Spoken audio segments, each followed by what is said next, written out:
बोलिए श्री सद्गुरु महाराज जी की जय, सच्चे दरबार की जय, उमापति महादेव की जय, श्री कृष्ण बलदेव की जय। प्रिय भगवत प्रेमियों, आज भी आपके लिए सत्संग विचारों को लेकर के प्रभु की कृपा से उपस्थित हैं।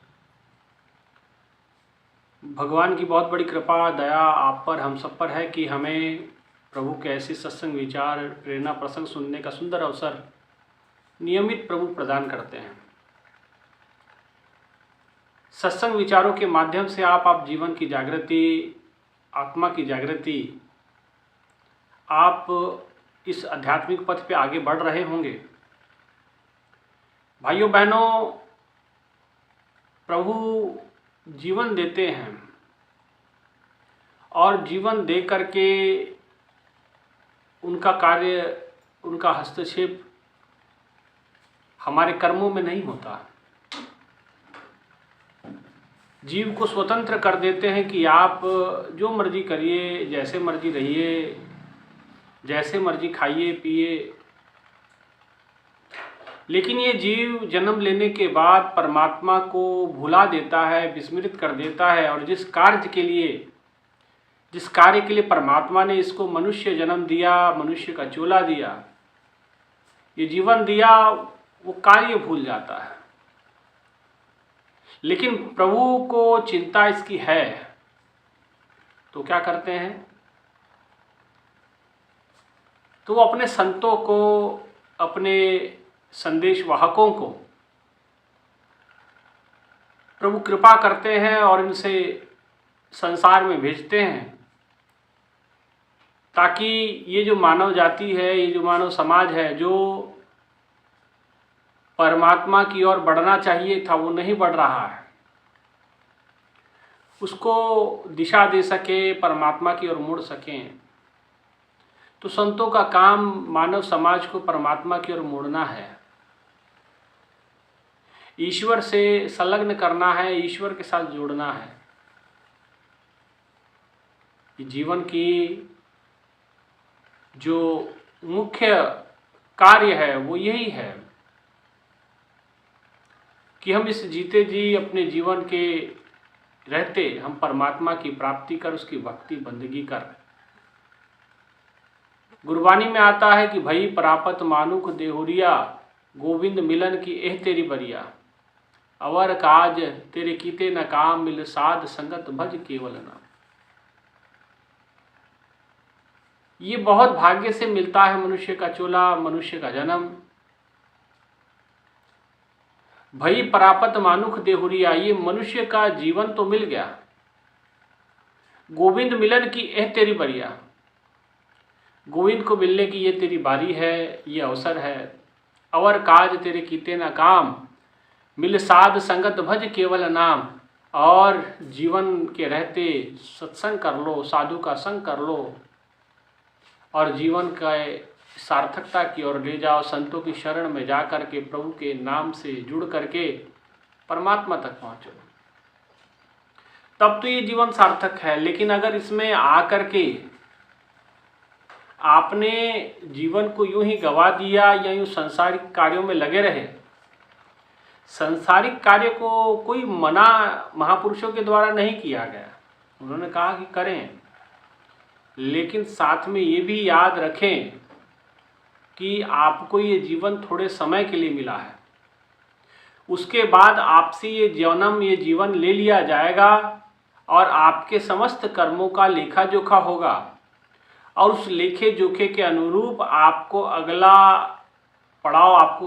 पार करना पड़ेगा। इस पड़ाव को पार करके अगले पड़ाव में प्रवेश करना पड़ेगा। ऐसा ना हो कि आपका प्रमोशन होने के बजाय डिमोशन हो जाए, आपकी पदोन्नति होने के बजाय पद अवनति हो जाए। क्योंकि संतों के अनुसार ये 84 लाख योनियों में सर्वश्रेष्ठ योनि है, और कहा जाता है कि 84 लाख योनियों में आखिरी की योनि मनुष्य का जन्म है। और इस योनि पे जो नर चूके आए जाए दुख पाएगा। इस योनि से अगर चूक गए, मनुष्य जीवन से अगर चूक गए, अगर इसमें वो कार्य नहीं किया, तो फिर आए जाए दुख पाएगा, फिर आपको दुखी प्राप्त होगा। इसलिए हमें अपने जीवन को समझना होगा, जिसके कारण से जीवन है, जन्म है, उसको समझना होगा।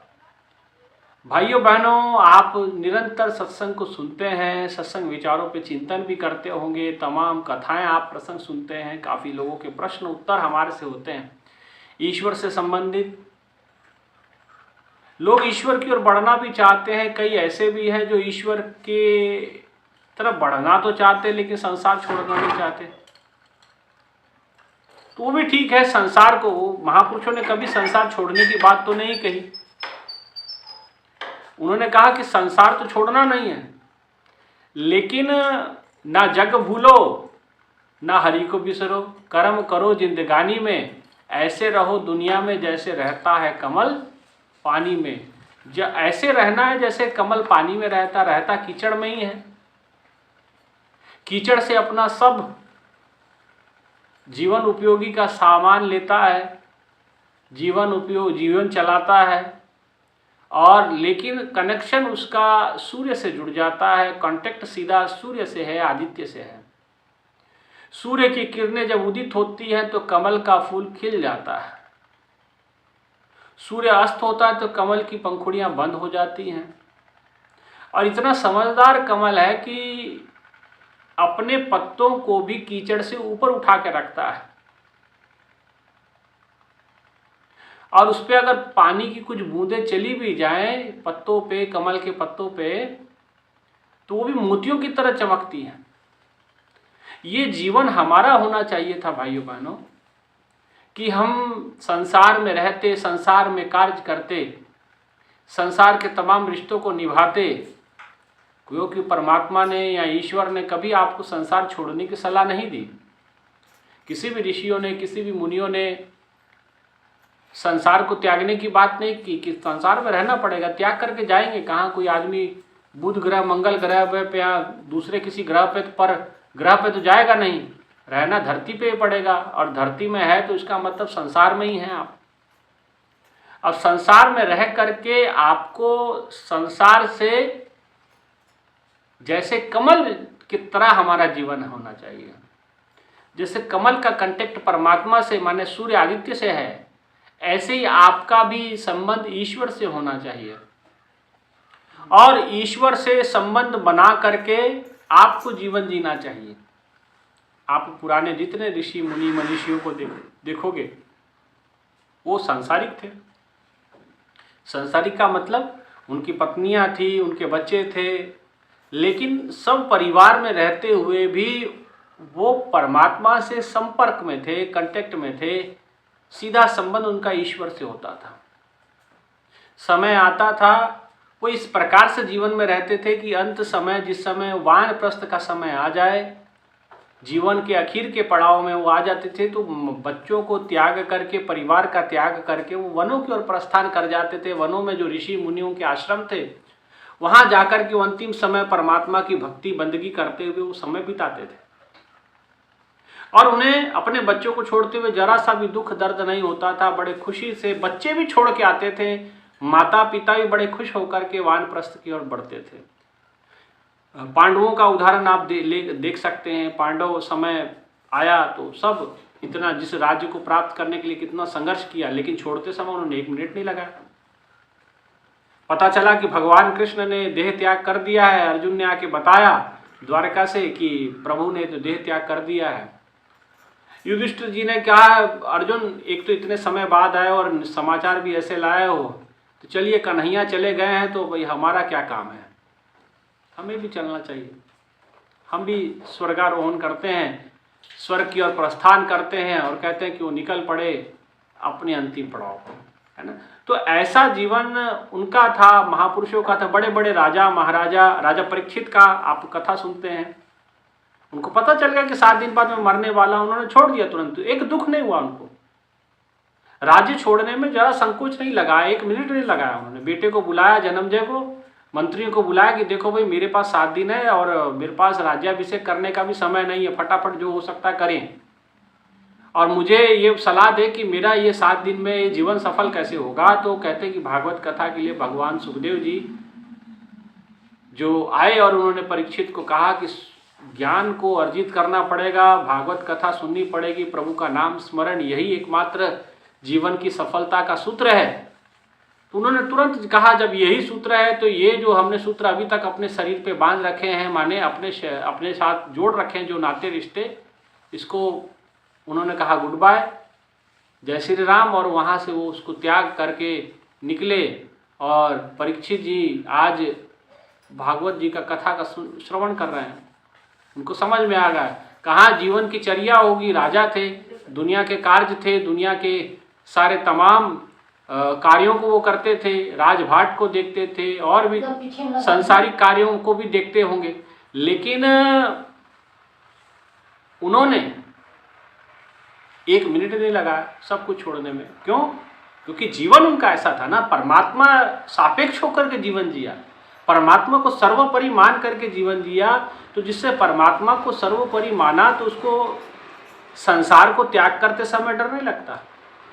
लेकिन जो संसार में डूबे रहते हैं, जो संसार के व्यसनों में दिन रात लगे रहते हैं, और जब अंत समय आता है तो वो शरीर को छोड़ना नहीं चाहते, भले बुजुर्ग हो गए, आंखों ने देखना बंद कर दिया लेकिन आंखें देखना चाहती है, मन देखना चाहता है आंखों के माध्यम से, कान सुनना बंद कर दिए लेकिन मन कानों के द्वारा सुनना चाहता है, मुख में जीवा है, जीवा तरह तरह के रसों का आस्वादन करना चाहती है। इसलिए तो गुरबानी में कहा ना, आए रसना तू अनरस रास रही, तेरी प्यास ना जाए, तू अनरस ही रास रही है। जो रस, जिस रसों में रस ही नहीं है, हमारी हालत उस कुत्ते के समान हो गई।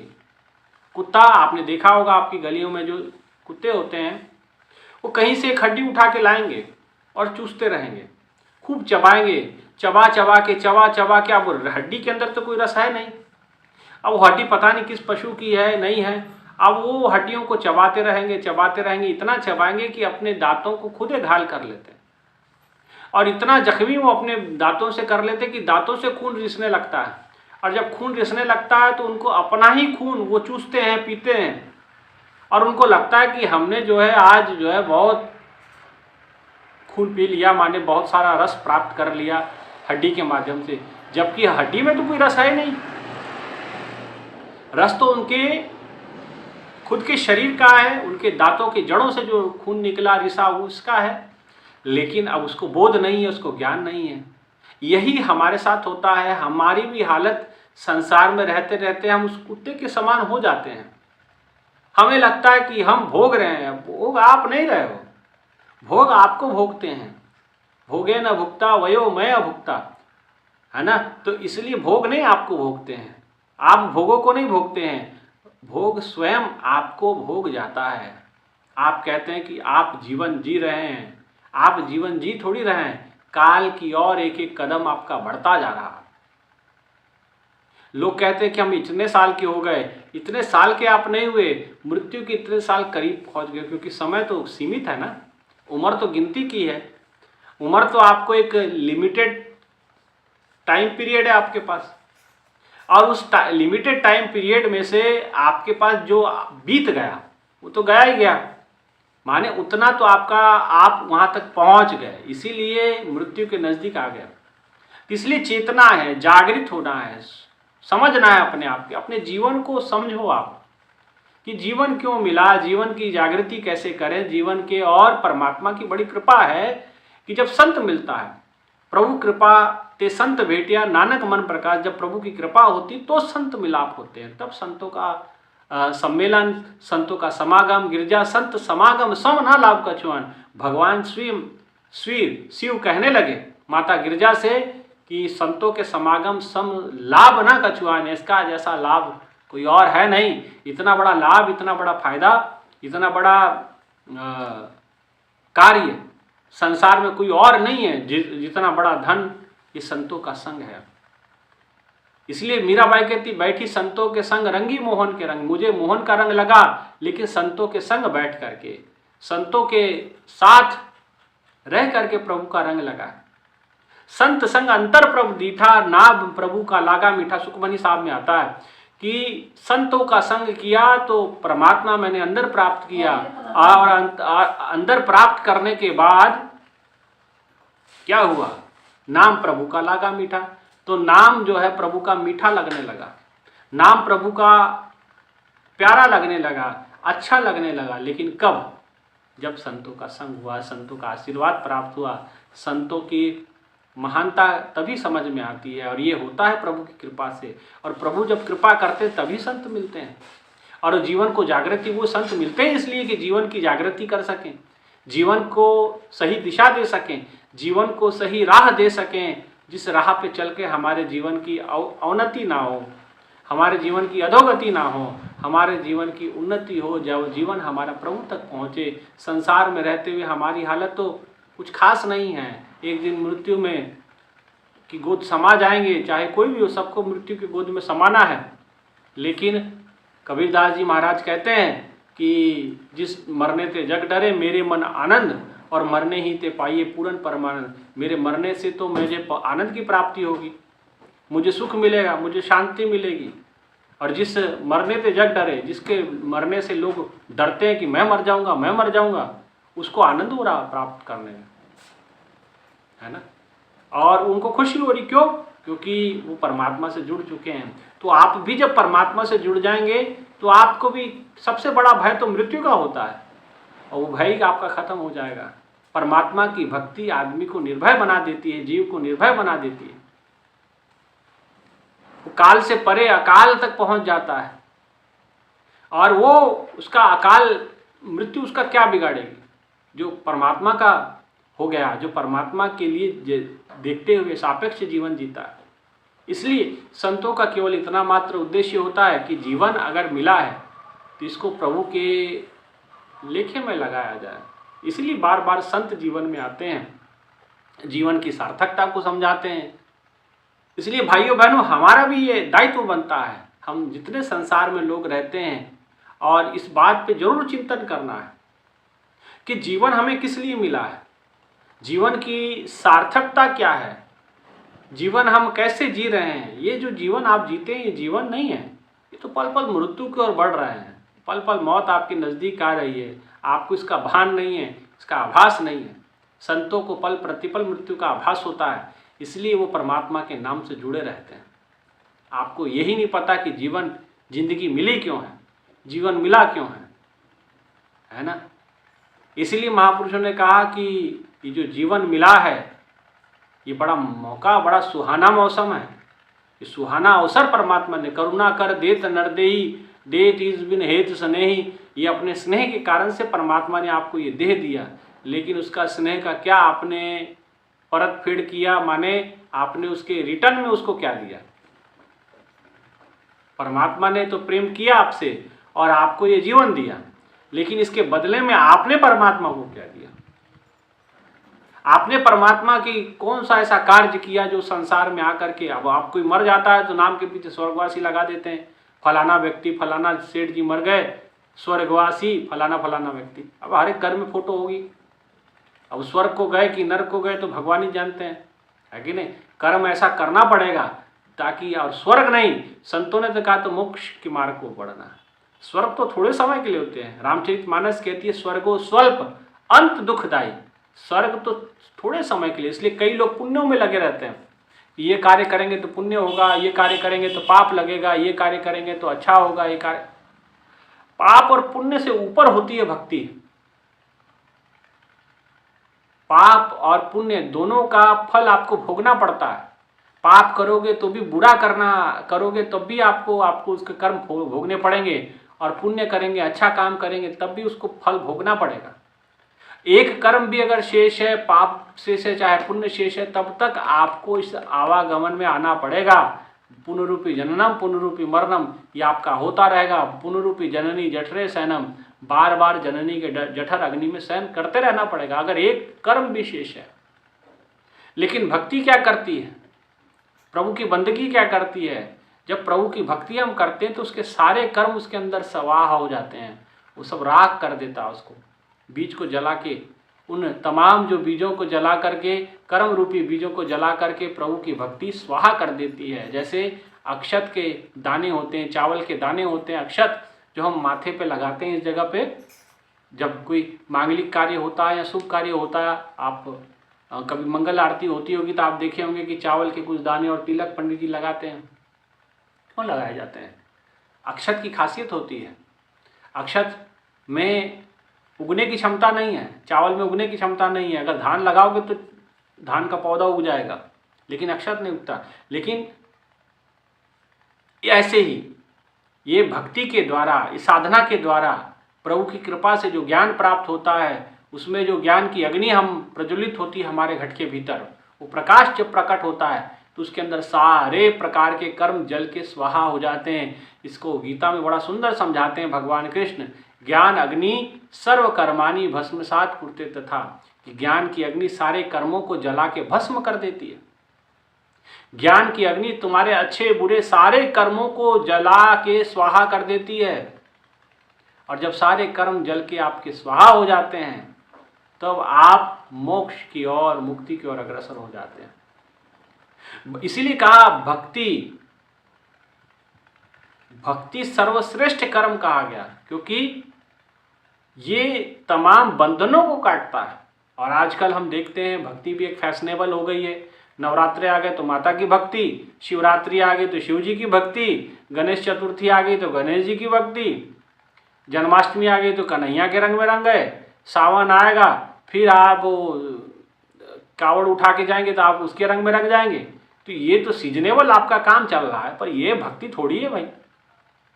ये सीजन के अनुसार जो आपके भक्ति रंग बदलती है, ऐसे इससे कल्याण नहीं होने वाला। कल्याण होने के लिए केवल एक भक्ति भगवान की, जे प्राणी के ना ही मन, एक भक्ति है और वो भगवान के लिए, और वो अगर प्राणी के मन में नहीं है तो कहते नानक देव जी कहते जैसे सुकर स्वान नानक मानो यह तन, अगर तो फिर आपका तन तन नहीं है। ऐसा है ना, सुअर का जीवन और कुत्ते का जीवन, स्वान सुकर मानो यह तन। स्वान कहते हैं कुत्ते को, सुकर कहते हैं सुअर को। तो कहते एक भक्ति भगवान की अगर एक भक्ति नहीं है तो आप जितने जो है एक ना जाने बहु जाने क्या हो, बहुत कुछ किया आपने, कुछ लाभ नहीं होने वाला। एक एकाग्र माने एक को अग्र रख करके, एक को अग्र किसके, गुरुदेव को अग्र रखना, गुरु की कृपा से, क्योंकि गुरु की कृपा से हम एक की ओर बढ़ते हैं, पता चलता है कि परमात्मा एक है।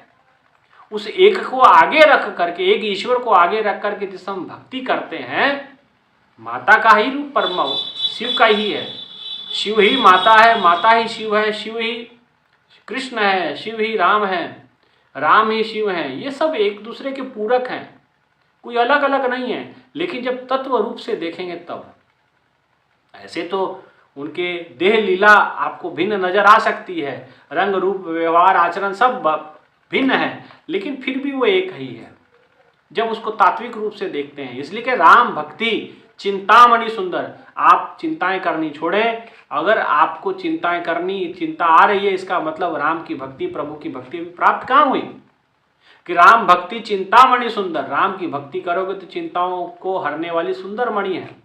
बसई गरुड़ जाके उर अंतर, गरुड़ के उर के अंदर बसती है।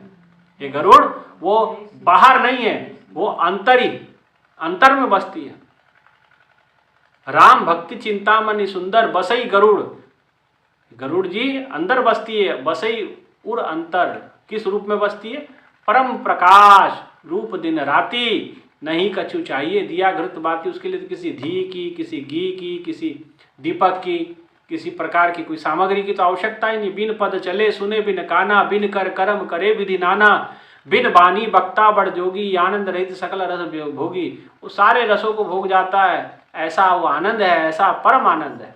तो उस भक्ति की बात यहाँ मैं कर रहा हूँ, एक भक्ति भगवान की जो प्राणी के नहीं। इसलिए वो एक भक्ति को जानने के लिए जीवन मिला, और हमें ये पता ही नहीं कि जीवन मिला क्यों। यही तो दुर्भाग्य है, जब आपको पता ही नहीं जीवन मिला तो आप करेंगे क्या, आपको एहसास ही नहीं है। संत जब आते तो उनकी बात सुनने को हम राजी नहीं होते कि संत की क्या बात सुने, संत की क्या बात। भाई संत तो कृपा है परमात्मा, अगर संत मिल रहा है तो समझ जाओ भगवान प्रसन्न है। एक सुंदर श्लोक एक आता है गुरबानी के अंदर कि रब रूठे दी यही निशानी साकत पुरुष मत्थे लग जाए, और रब टूटे की यही निशानी संता संग मिलाप हो जाए। संतों के साथ मिलाप हो जाता है अगर भगवान प्रसन्न है। तो इसलिए कैसा पता करेंगे कि भगवान प्रसन्न है, कैसे पता करेंगे कि आप पे ईश्वर की कृपा है। संत मिल गया, प्रभु कृपा ते संत भेटिया, नानक मन प्रकाश। अगर प्रभु की कृपा है तो क्या होगा, संत मिलेंगे। और संत की कृपा से कौन मिलेंगे? परमात्मा मिलेंगे। समझ रहे ना, एक ही है सिस्टम वो उसको ज़्यादा कंफ्यूज होने की जरूरत नहीं। इसलिए प्रभु कृपा ते संत भेटिया नानक मन प्रकाश। अगर प्रभु की कृपा आप पे है और आपको जांचने की प्रभु की कृपा क्या है, ईश्वर की दया क्या है, तो संतों से मिलाप होगा। तो समझ जाओ भगवान खुश है, भगवान प्रसन्न है, आप पे आपसे प्रेम और प्रसन्नता दिख रही है। और वो अभिव्यक्ति क्या है? जब संत मिलता है। गिरजा संत समागम सब ना लाभ, ऐसे नहीं कहा, संतों के समान संग का लाभ नहीं, है ना। इसलिए प्रभु की कृपा क्या होती है कि आपसे संत मिलते हैं, और संत की कृपा जब होती तो प्रभु मिलते हैं। प्रभु अव्यक्त है, ऐसे हमारे लिए दूर हैं, लेकिन संत के साथ प्रभु रहते हैं। संत थे हरि, हरि थे संत, ऐसे वेद चारे बोलता थी। जहाँ संत है वहाँ हरि है, जहाँ हरि है वहाँ संत है। तो ऐसे चारों वेदों ने कहा है। तो वेद जो कहते हैं कि जहाँ संत है वहाँ हरि है वहाँ संत है ना। तो प्रभु की कृपा से संत मिलते हैं, और संत जीव पे जब कृपा करते हैं तो जीव को परमात्मा से मिला देते हैं। और फिर परमात्मा से जब जीव मिल जाता है, उसकी भक्ति बंदगी करता है, और वो आसानी से इस भव सागर को पार कर जाता है। ठीक है ना। संत संग अंतर प्रभु डीठा, और नाम प्रभु का लागा मीठा। और जिस दिन भगवान का नाम मीठा लगने लग गया, प्रभु का नाम अच्छा लगने लग गया, समझ जाओ कि आपको कोई स्वर्ग की जरूरत नहीं है, कोई अपवर्ग की जरूरत नहीं है। परमात्मा का मोक्ष आपके सामने है, खड़ा है, बिल्कुल आपको मिलेगा। मेरे गुरु मिले ब्रह्म ज्ञानी, मुक्ति भरे जहाँ पानी। मुक्ति तो गुरु के पास, संत के पास पानी भरती है, वो अपने पोटली में लेके घूमते हैं, और वो किसी को आशीर्वाद देते तो संत तो उनको मोक्ष तो हो ही जाना। अजामिल का नाम आपके बीच में आता है, संत की कृपा से सब कुछ हो गया। इसलिए यही नारद जी ने भी समझाया वेद व्यास जी को कि परेशान क्यों हो रहे हो, संतों की कृपा को प्राप्त करो। इसलिए प्रभु की कृपा, प्रभु की प्रसन्नता, भगवान कैसे पता चले प्रसन्न है, तो यही उसकी निशानी कि संत मिल जाते हैं, है ना। तो यही आज के विचार है। इन विचारों को मैं विराम देता हूँ। आपसे आग्रह करता हूँ कि इस चैनल को जरूर सब्सक्राइब करें, वीडियो को पूरा देखें और लोगों तक शेयर करें। और ज़रूर आपकी भी कोई अगर कुछ विचार होंगे तो ज़रूर नीचे, अच्छे विचार होंगे, आप ज़रूर उसको नीचे कमेंट्स में लिखें, ताकि अगर वो मेरी नज़र उस पर पड़ती है तो मैं उसको कंसीडर करके, हो सकता है कि उसको उस पर भी कुछ सत्संग विचार प्रभु की कृपा से आपके सामने आ जाए। ठीक है ना। इतना ही कहते हुए मैं अपने विचारों को विराम देता हूँ। एक जोरदार जयघोष की कामना आप सभी से। आप जहाँ से कथा सुन रहे हैं, कार्यक्रम सुन रहे हैं, आप वहीं बैठकर प्रभु को नाम स्मरण करेंगे। इतना ही कहते हुए विचारों को विराम करते हैं। बोलिए श्री सद्गुरु महाराज जी की जय, सच्चे दरबार की जय, उमापति महादेव की जय, श्री कृष्ण बलदेव की जय, गुरुदेव की जय, गुरुदेव महाराज जी की जय, और सत्य सनातन धर्म की जय। धन्यवाद।